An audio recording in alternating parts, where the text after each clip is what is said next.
Safiirka Midowga Yurub u fadhiya Suudaan, Aidan O'Hara, ayaa lagu weeraray gurigiisa ku yaala caasimadda Suudaan ee Khartoum, halkaasi ay ku dagaalamayaan xoogagga iska soo horjeeda. Dhaawac weyn muusan gaarin diblomaasigan oo u dhashay dalka Ireland, sida uu xaqiijiyay wasiirka arrimaha dibadda ee dalkaasi Michael Martin. Wasiirka ayaa weerarka ku tilmaamay mid si weyn meel uga dhac ku ah waajibaadka ilaalinta diblomaasiyiinta.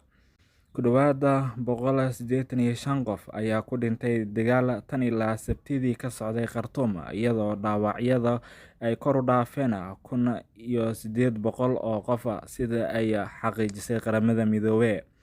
Dhinacyada ku dagaalamaya Khartoum ayaa isu adeegsanaya hubka noocyadiisa kala duwan iyo diyaaradaha dagaalka. Militariga Suudaan iyo xoogagga sida gaarka u tababaran oo magaceeda loo soo gaabiyo RSF ayaa midba midka kale sheeganaya inuu gacanta ku hayo goobaha muhiimka dalkaasi.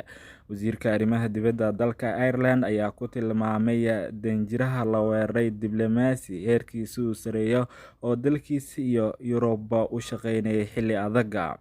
Goor sii horeysay, madaxa siyaasadda arrimaha dibadda Midowga Yurub Joseph Borrell ayaa barteeda Twitter-ka ku qortay in mas'uuliyadda amniga safaaradda iyo shaqaalaha ay saaran tahay dowladda Suudaan.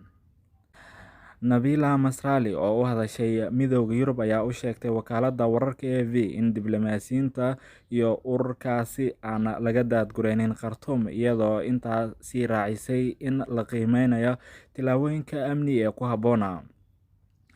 John Kirby, oo u hadlaya wasaaradda arrimaha dibadda Mareykanka, ayaa isna sheegay in xilligan uusan jirin qorshe Washington ay kula baxayso shaqaalaha ka jooga Suudaan, inkastoo uu xiran yahay garoonka diyaaradaha ee Khartoum.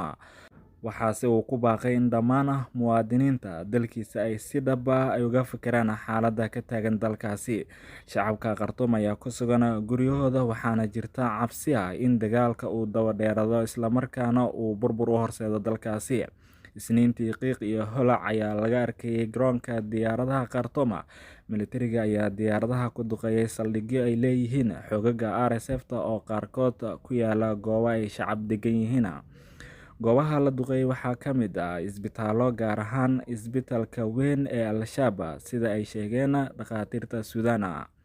Dhinacyada dagaalamaya ayaa Axaddii muddo kooban xabadda joojiyay si daryeel caafimaad ay u helaan dadka dhaawacmay. Dadaallada socda, urur goboleedka IGAD ayaa wada qorshe Khartoum ugu dirayo madaxweynayaasha Kenya, Djibouti iyo Suudaan si ay u dhexdhexaadiyaan labada dhinac. Noor Maxamed Sheikh, oo ah xogayaha IGAD, ayaa warbaahinta u sheegay in muuqato fursad horumar looga sameyn karo xal u helidda colaadda Suudaan.